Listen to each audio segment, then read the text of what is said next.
Okay, so we've been apart for a couple of weeks now, and we're beginning to miss each other just a little bit more, but we will be back together again physically, but we've never been apart spiritually, of course. We're in Luke chapter 20 today. You've heard it said that you never get a second chance to make a first impression. Well, we live in a world where important decisions are often made on the basis of impressions, right? In a book called How to Speak So People Will Listen, it's a book written by a prominent Christian man who used to do seminars on Christian leadership. And there was a tremendous emphasis on projecting certain images and making impressions. Pages are devoted to such advice as buy 2 $125 suits rather than 4 $65 ones. I think this was made back in the time when that would equivalent to $500 suits versus $125 suits. And get your hair cut before you need one. And he recommended once a week. And there were 3 pages devoted to how to shake hands. He says the 2 worst handshakes are the half-gotchi and the old cold fish. The half-gotchi is when you reach for someone's hand and all of a sudden before your palms meet, you pull back and they lock down on your 4 fingers. He says, this always startles me and indicates to me an obvious lack of manliness, sincerity, and interest. So imagine, based on an awkward handshake, you might be judged to be an insincere, apathetic wimp. Now, even though there's a lot that is communicated through body language, I'd say that's a kind of a ridiculous extreme. You remember Lucy, as a psychiatrist, would be at her booth, and there's one strip where her little brother Linus had done a drawing, and she was evaluating this drawing, and she said, the fact that you drew this person with his hands behind his back indicates that you are insecure and lacking in confidence. He responded, the fact that I drew this person with his hands behind his back indicates that I can't draw hands. Well, we need to be very careful about drawing conclusions on the basis of impressions. I'm not saying that we should ignore the reality that people are doing that to us. We should try to let people know that we do care about them, whether it's through a handshake or through a facial expression. We should be a little bit concerned about what they think about us because it may affect their ability to accept us and our opportunities to serve them. But we need to be very careful about what impresses us. What attitudes did Jesus reveal on the subject of impressions? The truth is, he didn't seem to put a lot of stock in the things that often impress other people. He was not easily deceived by others, and he was not too concerned about his own image or his own reputation. He loved people, and he did what was best for them, whether it was what they wanted or not, and whether it was popular or not. He saw things in people that others didn't see, and this often led him to ignore good politics. It really seems to me that Jesus didn't care whether people thought he was doing good. He only cared whether he was doing good. So if we were more like Jesus in this way, many of our problems, whether it's in the church or in our families or in our work relationships, could be solved. We need to learn to focus on people as Jesus focused on people. So let's look at Luke chapter 20, beginning in verse 45. Beware of the teachers of the law. They like to walk around in flowing robes and love to be greeted in the marketplaces and have the most important seats in the synagogue and the places of honor at banquets. They devour widows' houses and for a show make lengthy prayers. Such men will be punished most severely. Now, we see some things in this passage that didn't impress Jesus, and something we will see in the following verses that did impress him. As he looked up, Jesus saw the rich putting their gifts into the temple treasury. He also saw a poor widow put in 2 very small copper coins. I tell you the truth, he said, this poor widow has put in more than all the others. All these people gave their gifts out of their wealth, but she, out of her poverty, put in all she had to give.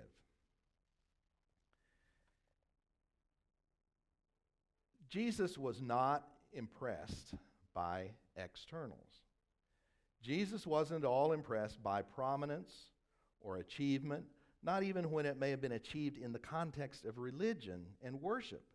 I mean, that's what the teachers of the law, that's where they earned their prominence. They were studying, they were teaching, they were enforcing even God's law, and they spent lots of time, effort, and money on the promotion and practice of their religion. And they had risen to the top because of their discipline and hard work. Or had they really risen to the top?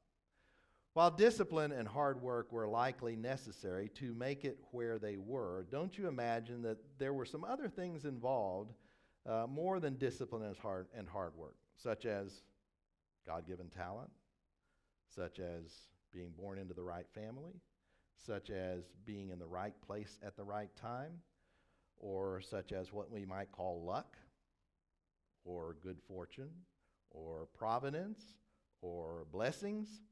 See, it's not that it's wrong to have and enjoy things that are given to you, such as those things, not even when it's prominence or wealth. What is wrong is when we believe that we deserve those things that are given to us, and when we come to think that we should have them by virtue of who we are. Now, this seems to be what had happened to these men. How else could they teach God's law, say lengthy prayers in the morning, and then go out and use their legal knowledge to manipulate the system and take advantage of poor, defenseless widows? It was probably things like maybe they gave them a second mortgage or a mortgage on a home after their husband had died. Seemed like a kind thing to do so that she could get by. But then when she can't pay it, they foreclose and take her house. See, they didn't study the law and pray their prayers and give their gifts because they loved God. They did these things because they loved themselves. And can we fall into the same trap? Well, of course we can. And I call it a trap because I don't think that there are many of us who become Christians with the idea that we'll study, pray, and give our way into prominence. I doubt if many of the teachers of the law started out thinking that. Certainly, hardly any would have started out with the view that they'd eventually earn the right to take advantage of poor widows. You don't start out thinking that way. You fall into it. It's a trap. The more resources and opportunities that we have, the more susceptible we are to this particular trap. If you have a lot of talent in some area, if you have a lot of money, if you are attractive, if you are good at working with people and gaining their confidence, if you're intelligent, or if you just have the right opportunities, you seem to often be in the right place at the right time. Any of these things can be used by Satan to set you up for the fall. Now, what will likely happen is that you will do something good, or you will be put in a position of responsibility. People will praise the good things that you do, or they will trust you with a certain respect because of the position that you're in. See, there's nothing bad about doing good or bad about taking on responsibilities and being respected for it even. But it is dangerous. It's dangerous. Doing good things and doing big things involves a certain amount of risk. You can't avoid those things because of the risk. They have to be done, but you should be aware of the dangers and avoid those dangers. Of course, the danger we're talking about is pride. The teachers of the law weren't wrong to take on the responsibility of teaching the law. The wealthy that Jesus saw weren't wrong to give large gifts. The problem was that they began to judge themselves and others on the basis of the impressions their contributions made. See, if people were impressed by the degree that they had achieved or the insights that they offered into the law, they began to think, I am pretty amazing. And all of a sudden they had accepted the shallow standard of judgment that had given them that status, and they had been judged on the basis of appearance and externals, and God-given abilities are externals. But since they had made a good impression, or they had achieved an impressive position, they came out all right by these standards. See, chances are that back when they were the underlings that were working their way up to the top, they resented those standards. They likely thought, what makes him think he has the right to talk down to me like that? Or, he's so high and mighty because he's rich and he inherited half of it. But now that they're on top, the system isn't so bad. Christians are susceptible to this. If we're successful in our careers, if we're into community leadership positions, if we somehow become a type of celebrity, if in the church we serve as an elder, a preacher, an adult Bible class teacher, a song leader, or here's a subtle one, maybe you're very good at parenting, or happen to have easy kids that you get credit for. And then, of course, there are even teachers in preaching schools or Christian colleges or graduate schools with these degrees in Bible or religion. And any number of things may seem to be valid standards of judgment, but are really not things that we deserve a lot of credit for. God gives all of the talent and provides the opportunities. The one thing that we do is to make a decision as to how we use them and how hard we work at using them. So those two things reveal what really counts. It's what we do with what we are given that matters. That and whether we give the glory to God for his larger part in giving those things to us in the first place. So this is the test of sincerity. Sincerity is judged by what is on the inside, and that is what impressed Jesus. Jesus was impressed by internals. Here were all of these impressive people filing by the treasury, dropping in their impressive gifts, trying to keep their heads down and act humble and gracious, when this woman, dressed in worn, faded, patched clothes, trying not to be noticed, quickly drops in a few cents and tries to disappear. But she doesn't escape Jesus' eye. And she is the one who stands out in the crowd for Jesus. He is impressed. He's not impressed by the 2 copper coins any more than he was impressed by gold coins. He's not impressed by any beauty or poise that she might have shown in spite of her lonely position. He's not impressed by what he sees at all. He's impressed by what can't be seen. He's impressed by what is behind what is seen. He's impressed by her spirit, which can only be discerned through evidence. As Jesus told Nicodemus, remember in John 3, about everyone born of the Spirit, the wind blows wherever it pleases. You hear it sound, but you cannot tell where it comes from or where it is going.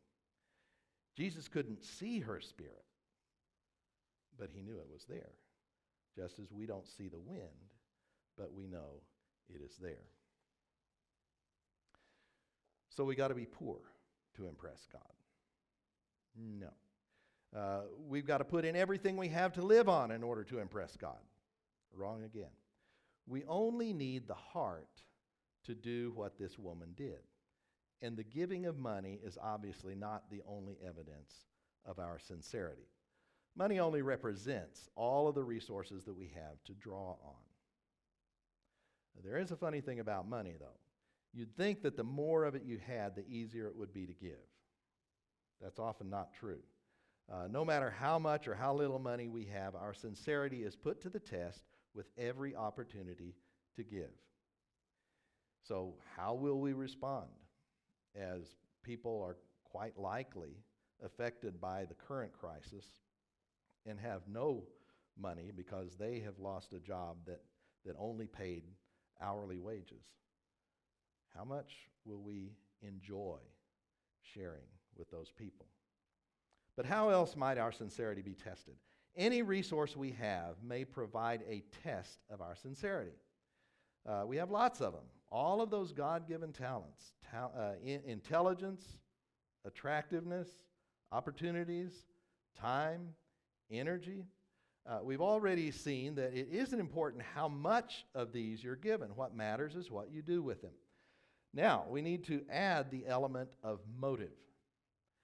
Even if you do wonderful things with all of the things you've been given, it doesn't count if you're only doing it to receive a reward. How long do we keep on doing good when we don't know that it is appreciated? Will we keep on offering gifts if our hand is slapped away? Our homes are very good testing grounds for this aspect of sincerity. As parents, as husbands and wives, even as older children and brothers and sisters, do we quit doing things for others at home when those things are taken for granted? Or how about when those things are even criticized? You know, when a mother cooks a meal that requires a little extra effort and then the kids or even the father just eat it, or maybe won't even eat it. It makes it difficult for mom to make any extra effort the next time. Had a friend, Stephanie, whose father wanted to do something special for his family, and so he wanted to take them from Arkansas, where they lived, all the way to Pikes Peak in Colorado, about 1,500 miles. But after about 2 days of travel, when they were in western Kansas, I think, the kids were just at each other's throats. They were behaving so badly, and he had warned them so many times that he finally put on the brakes, he turned around, and he went home. And maybe that wasn't such a bad idea, but he went a little further. He said, we will never go to Pikes Peak. And they didn't. Did your parents ever feel that way? You know, we just won't ever do anything as a family again. Well, while these sorts of responses are very understandable, they really indicate that we are results-oriented and not in a good way. We're not really pleased just to serve. We want results. We want a response. And that means that we should question our sincerity. Is that more like the widow who dropped a few cents into the treasury, or is that more like the ones who gave gifts that would be noticed because of their size rather than the spirit behind the gift? As Christians, we don't work on a quota system. I'll do my 5 acts of kindness for the day, or I'll do the second mile for her, but that's it. That's the second mile. Well, the only limit as to what God will do for us is that he will only do what is good for us. So shouldn't that be our only limit? James said, anyone who knows the good he ought to do and doesn't do it sins. So that applies to church activities and programs, but more than that, it applies to sharing God's love with others, to serving those who are in need. It applies to things that we do that are good for ourselves, like Bible study and prayer, and even diet and exercise. And that applies to what we do with our money and the good that we know we ought to do at home. Wherever we are, we need to be impressed by the widows who aren't worrying about what they should do for food tomorrow as much as they are worried about enjoying what they can do for others today, no matter how small it is. And so we need to not only be impressed by the widows, we need to be widows in that sense.